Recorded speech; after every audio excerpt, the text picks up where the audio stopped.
வணக்கம். இன்றைய தலைப்புச் செய்திகள். பொங்கல் விழாவில் பங்கேற்க திருச்சி வருகிறார் அமித்ஷா. ஆன்லைன் விளையாட்டு நிறுவனத்தின் ரூபாய் 192 கோடி டெபாசிட் முடக்கம். அமலாக்கத்துறை அதிரடி. வேலை நிறுத்தம் தவிர்க்க அரசு முயற்சி.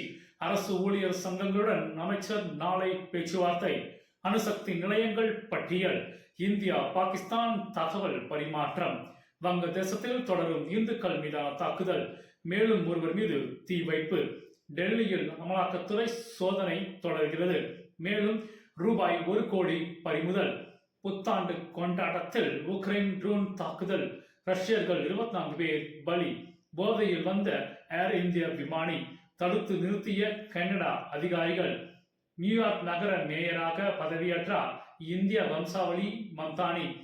டிசம்பர் மாத ஜிஎஸ்டி வசூல் ரூபாய் 1.75 லட்சம் கோடி, 6.1% அதிகம். தூய்மை பணியாளர்களின் கண்ணீரே திமுக அரசை அளிக்கும். நைனா நாகேந்திரன். கேரளாவில் காங்கிரஸ் இடதுசாரிகள் ஆதிக்கம் முடிவுக்கு வரும். பிரதமர் மோடி திட்டவட்டம். பாகிஸ்தான் சிறைகளில் 257 இந்தியர்கள். மத்திய அரசு தகவல். அதிமுக சார்பில் போட்டியிட 10,157 பேர் விருப்பமனு. நாட்டின் முதல் வந்தே பாரத் ஸ்லீப்பர் ரயிலை பிரதமர் மோடி விரைவில் தொடங்கி வைக்கிறார். பல மடங்கு உயர்கிறது கலால் வரி. பிப்ரவரி 1 முதல் சிகரெட் விலை அதிகரிக்கும். கடனை வைத்து மதிப்பீடு செய்வது பிழை. கூட்டணிக்கு முட்டுக் கொடுக்கிறார் ப. சிதம்பரம். சுவிட்சர்லாந்து பாரில் பயங்கர வெடி விபத்து. 40 பேர் பலி, 100க்கும் மேற்பட்டோர் காயம்.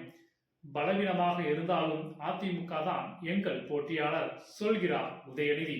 நன்றி.